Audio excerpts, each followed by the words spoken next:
साहब, जो लोग कहते हैं कि हमारा गोड्डा पिछड़ा है, उन्हें चश्मा उतार कर नगर परिषद की हालिया डाक यानी कि नीलामी के आंकड़े देख लेने चाहिए।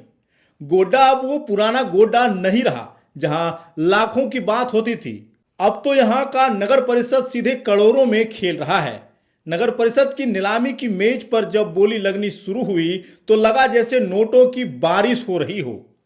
नगर परिषद बैरियर व्यवसायिक वाहन प्रवेश शुल्क की डाक को ही देख लीजिए, जिसे रुपेश कुमार रोहित ने पूरे 75,22,000 रुपए में अपने नाम किया है। वहीं पार्किंग की डाक संगम कुमार ने 22,10,000 रुपए में झटक ली। मीट मंडी के लिए अफरोज का नाम सामने आया, लेकिन असली धमाका तो हटिया की डाक में हुआ। एसकेडी ने 90,55,000 रुपए की भारी भरकम बोली लगाकर सबके दांतों तली उंगली दबाने को मजबूर कर दिया। वाह रे गोड्डा, यहां तो अब मिट्टी भी छूने से सोना बन रही है। एसकेडी का यह कमाल देखकर तो लगता है कि गोड्डा में अब विकास की नहीं बल्कि पैसों के महाकुंभ की लहर चल रही है। एसकेडी जिस तरीके से हर बड़े प्रोजेक्ट में अपना दबदबा कायम कर रहे हैं, उसे देखकर प्रशासन को भी गर्व हो रहा होगा कि उनके खजाने में करोड़ों की ये चमक इन्हीं धुरंधरों की वजह से आ रही है। बीते दिन हुए नगर चुनाव के किस्से तो जनता की जुबानी पर आज भी ताजा हैं और अगर उस गहराई में जाएं तो पूरी महाभारत लिखी जा सकती है। लेकिन फिलहाल नगर परिषद की इस करोड़ वाली छलांग ने सबका ध्यान खींच लिया है। मेले की डाक भी करोड़ों में हुई थी और अब ये ताजा डाक बता रही है कि गोड्डा का रसूख 7वें आसमान पर है, जहां की सड़कों पर धूल उड़े ना उड़े, लेकिन नीलामी के वक्त नोटों की गड्डियां जरूर उड़ रही हैं। एसकेडी के इस उपलब्धि पर तो तालियां बजती रहनी चाहिए, क्योंकि जहां लोग हजारों के निवेश से डरते हैं, वहां ये लोग करोड़ों का दाव लगाकर गोड्डा को महानगरों वाली कतार में खड़ा कर रहे हैं। वाकई वाह रे गोड्डा वाह।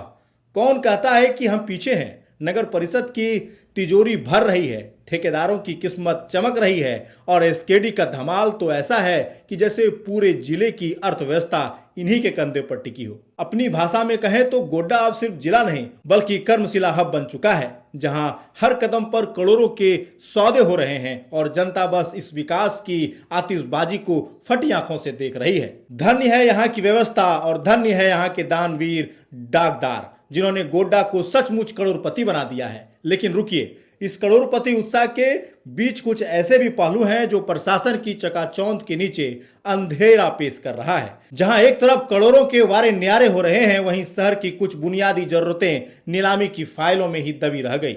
हैरानी की बात तो यह है कि जिस शहर में करोड़ों की डाक हो रही थी, वहां मार्केट परिसर के लिए आधा बोली दाता तक नसीब नहीं हुआ। क्या व्यापारियों को गोड्डा के बाजार में अब भरोसा नहीं रहा, या फिर शर्तें इतनी पेचीदा हैं कि कोई आगे आने की हिम्मत नहीं जुटा रहा? इतना ही नहीं, बच्चों की खेलने के लिए चिल्ड्रन पार्क के संचालन और प्रबंधन में भी किसी ने दिलचस्पी नहीं दिखाई। अब बेचारे बच्चे और परिवार मनोरंजन के लिए कहां जाएंगे? क्या गोड्डा का विकास सिर्फ टैक्स वसूलने वाले बैरियर और पार्किंग तक ही सीमित रहेगा? विज्ञापन और होल्डिंग का हाल तो और भी मजेदार रहा, जहां 3 लोग मैदान में उतरे, लेकिन तकनीकी पेच में ऐसा फंसा कि नगर परिषद का राजस्व फिलहाल अधर में लटक गया है। एक तरफ करोड़ों के डाक आवंटित कर जश्न मनाए जा रहे हैं, तो दूसरी तरफ पार्क और मार्केट जैसे जन सुविधा लवारिस में पड़ी है। स्थानीय लोग अब सवाल पूछ रहे हैं कि जब करोड़ों की वसूली का रास्ता साफ हो गया है, तो फिर इन लंबित मंदों पर कुंडली मारकर क्यों बैठा गया? नगर परिषद के सूत्रों का कहना है कि समीक्षा जारी है, लेकिन शहर की जनता जानती है कि समीक्षा का मतलब अक्सर अगली तारीख ही होता है। प्रशासन को समझना होगा कि गोड्डा का विकास सिर्फ ठेकेदार के धमाल से नहीं बल्कि आम जनता को मिलने वाली सुविधाओं से मापा जाएगा। क्या यह विडंबना नहीं है कि जो शहर करोड़ों में खेल रहा है, वहां विज्ञापन के लिए तकनीकी अड़चन आ रही है और बच्चों के पार्क के लिए कोई दावेदार नहीं मिल रहा है? अब देखना यह होगा कि नगर परिषद अपनी तिजोरी को भरने के साथ साथ शहर के इन अधूरे दावों को कब तक पूरा करती है। फिलहाल तो गोड्डा में सिर्फ एक ही शोर है, पैसा, रसूख और एसकेडी का धमाल।